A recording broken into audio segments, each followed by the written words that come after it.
Well, with Mrázek and Smith, but the Mrázek especially, just how much of that was, with once you got Spencer and knowing the trajectory that you were going in that direction, did you want to see if you could get him somewhere? Yeah, it's exactly that. I think, and just to speak a little bit about Peter, I think you saw firsthand what kind of person he was at his media availability in a really, tough spot, where it was very clear what direction we were going to go in, and he was the odd man out in that. And to handle himself the way he did, both in front of the cameras and then behind, those are the type of people everyone wants in their organization. First class, absolute pro, and so to see that and to handle things the way he did was, you try and, when the opportunity's there to do right by someone like that, you try and make it happen. And same goes for Craig Smith. He wasn't put in the type of situation Peter was, but first class, absolute pro, and to make that work and to get someone like Joe back, I think it just made sense. It made sense in a lot of different ways, and I wish nothing but the best for Peter and Craig, and excited to give Joe Veleno some run over here. So is he going to be here tonight, or is he I don't believe he's going to be here tonight. I think it was a little bit too late. They were in Washington, I want to say, and so it was just tough getting travel in, and so I don't believe he's here tonight. So we'll probably just meet you in Nashville? I believe that's the plan, yes. Yeah. What do you see in him, or what role do you think he can fill? Well, he's got some pace, he's got some size to his game. I think he can play the center position, and so there's some versatility there to him, and he's still only 25, and we'll give him some run and give him some opportunity and see what he can do. He's been on the scene for quite some time. He came in very highly touted. He's a talented guy, and we'll give him some opportunity and see if we can pull some additional value out of him, and sometimes a little opportunity and change of scenery does that for some guys. So. What was the thought process behind the Utah trade? I think there's a little bit of there's some intrigue in Aku and also in Victor. He's having a great year in Brynäs. We scout those Swedish leagues pretty heavily, and his team's in first place, and he's a big reason why. And so kind of get a little more in-depth view into him and see if there's something there to maybe move forward with beyond this year. Once they finish up, we'll kind of explore that as we get to know Victor a little bit better as a person. I think, and then taking on Shea, we've just got so much room that it was kind of the price of doing business, and it doesn't change anything that we will or won't do in the summer. It doesn't change any ambition from that standpoint. So we still have over $30 million in cap space next year, and not too many guys to re-sign here. So, there's still a lot of opportunity should it come available to us. With Ryan Donato, obviously, he was one of those guys who, how much did you get as far as feelers for him, and are you guys working on an extension now? Yeah, we've certainly talked and kind of exchanged some ideas. I won't get into it too much, but that certainly did occur, and I'm sure will continue moving forward. And there was interest in Ryan, and I had what I told other teams, and our plan was we were going to set a high price because we value Ryan. We love what he brings on the ice, off the ice. He's a guy that never stops trying to get better.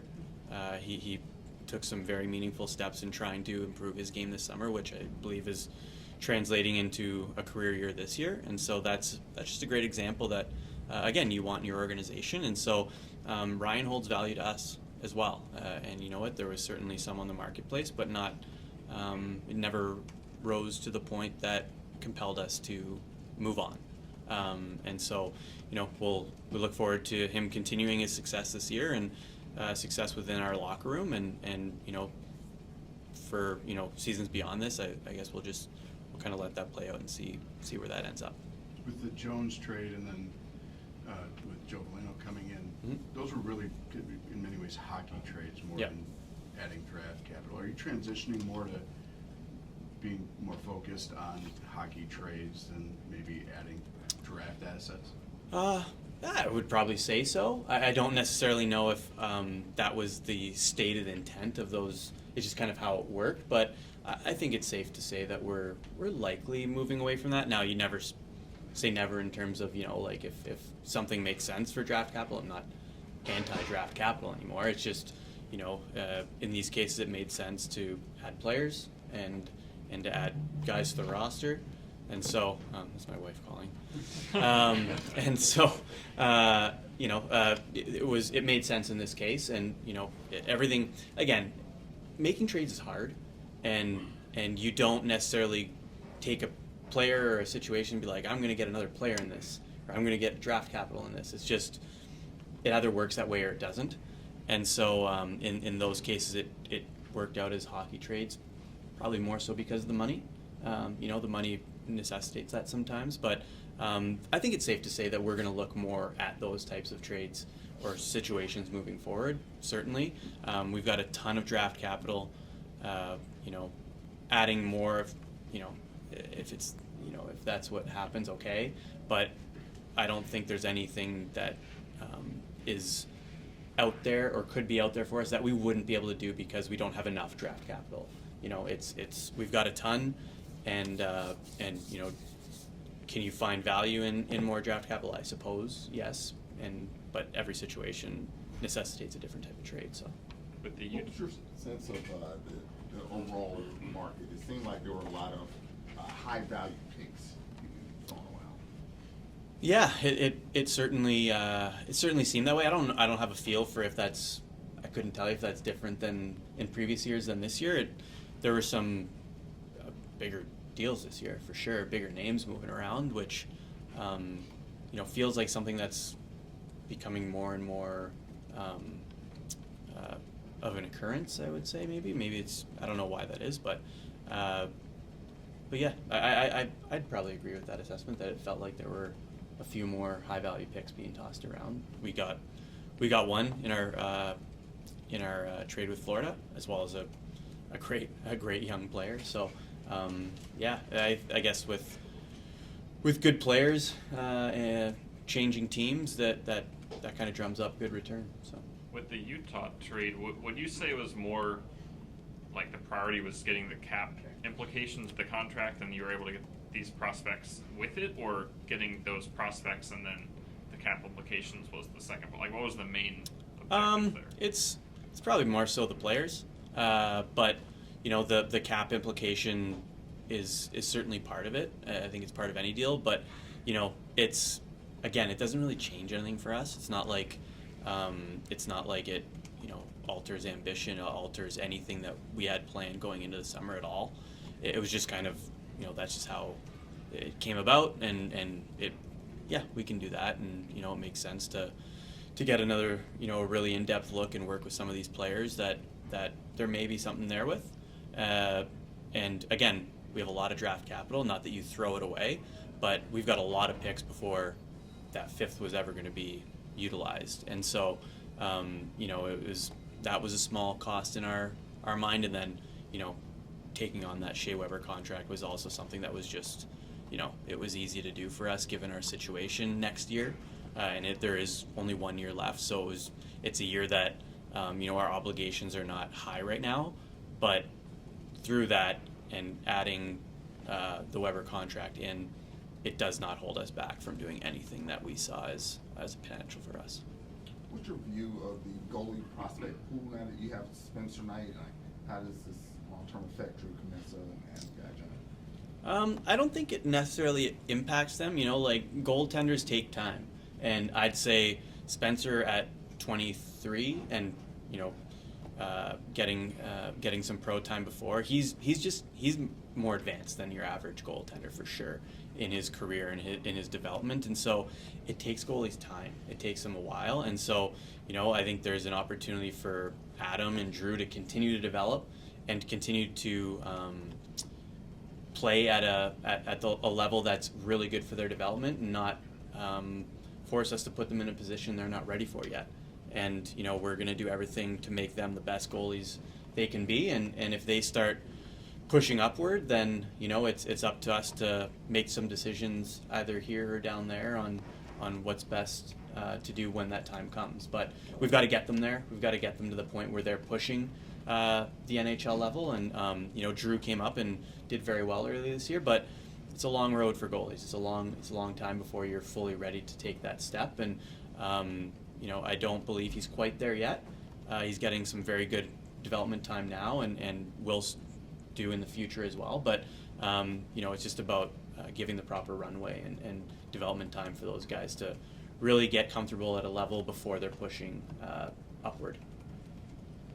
You know, how much you see other teams doing while you're doing the job yourself, but do you have any reaction to some of the moves that were made, especially in the Central Division with Dallas and Colorado were able to do? No, I think you know, it's exciting for the game. I don't necessarily look at anyone's moves and think, oh crap, like that changes what we're gonna do, because you know, we just have to take care of us. You know, we focus on us and try and do the best we can. You know, it's player movement's exciting for fans, for those around the game, and you know, I'm more so just drilled down on the Chicago Blackhawks and excited about what we've got going on. And you know, we're at different stages than, you know, certainly Colorado and Dallas, and they're great teams, but just means we'll have you know, some good test cases moving forward. They're going to be good for a number of years, and so as our young players develop and as we bring new players in and continue to build this team, we're going to have you know, we're going to have great challenges a lot of nights in the Central Division, and that's exciting. That's good for us to test ourselves against the best, because I believe there are a couple teams within our division that are among the elite in the NHL, and so you know, we look to and aspire to be at that level, and what better way to keep climbing that ladder than to challenge against the best. So we're excited for that. You know, it'll be really interesting to watch how, you know, the new acquisitions do, and you know, end of the season into the postseason, and so, but you know, from our perspective, we just got to take care of ourselves. In the vein of making some more hockey moves, Mm-hmm. have you either leading up to this deadline or projecting toward the summer thought of combining some of the draft capital to go after some big ticket names? We've certainly thought about it. You know, obviously we wouldn't do anything, but yeah, you're always thinking about those things. You're always thinking about you know, who can really fit our picture moving forward. You know, we do have all these great assets that are future assets. That's also not for everyone, those types of assets, and so you know, that's something we do have to consider. But we've got some really nice pieces that we feel are valuable around the league, and when it comes to exploring what those can bring, we're going to do that. We have done that, and we will continue to do that. And you know, but it takes two to tango, so we'll keep grinding away. It's a small sample size, but since Chet's been traded, how would you gauge the defensemen, mostly young defensemen, how they played? Yeah, like you said, small sample size, and you know, we did win that LA game. I don't necessarily think that was our most shining effort. Like, thankfully, you know, Spencer held the fort pretty strongly, but I think the young defensemen have done really well. You know, up and down the lineup, it's been exciting to see. You know, sometimes players just need a chance, and you know, maybe it's not one that everyone may think they're ready for, or may think is you know, time for, but you don't know until you try it. And so, you know, these players have put in a lot of work, either here or in Rockford, and you know what, you have to test yourself against the best, and to see where you're really at, and what, you know, information you can gather from that to take into the offseason and fill some gaps in your game. And so this is really valuable time. I think they've met the challenge head on, and you know, I hope they can sustain this, because what we've seen in, again, very small sample size, is quite exciting. Does your attention now kind of shift towards signing some of the college prospects as their season end, and also, do those guys count against the 4 call-up rule after the deadline? They do not count against the 4 call-up rule. But yeah, well, we're going to track them for sure. You know, we've got a number of players that are coming towards the end of their college seasons, and you know, some will play longer than others, and we'll track that, and we hope for, you know, success all the way for all of them. But yeah, there's, you know, there's a number of guys that we're tracking and look forward to you know, getting decisions from on where they want to not only end their seasons this year, but where they want to play next year as well. Do you feel like you cleared enough room to accommodate them? Yeah, and we'll, you know, look, the end of the season is, you know, we want to finish strong, but it's also about finding opportunity and gauging where some of these young players are at.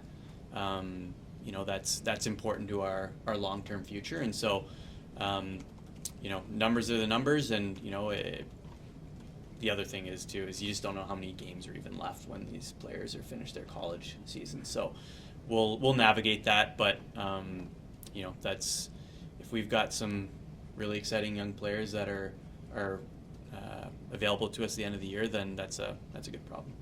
Do you know how you're going to go about gauging, I guess, a coach's decision and what factors go into whether Anders or what you guys looking for this offseason? Sorry, what do you? I guess is that somewhere in your mind right now? Is that Oh yeah, oh for sure, it's always in our mind. You know, it's a huge decision. It's a huge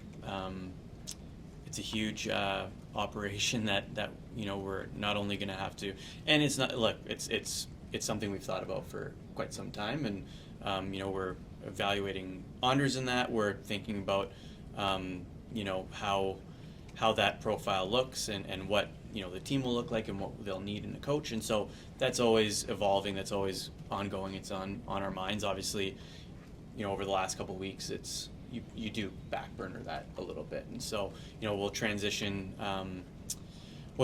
into, you know, kind of, you know, putting that again in the front of our minds, and just, you know, really being thoughtful in the way that we want to think through and fill that role, and also just building out the process by which we're going to find the next coach too. So, you know, a lot of those things are underway. A lot of those things are being discussed internally, but you know, they did take a backseat for a bit, and we'll get back to it, you know, in the days to come. So. We all silly like the mayor.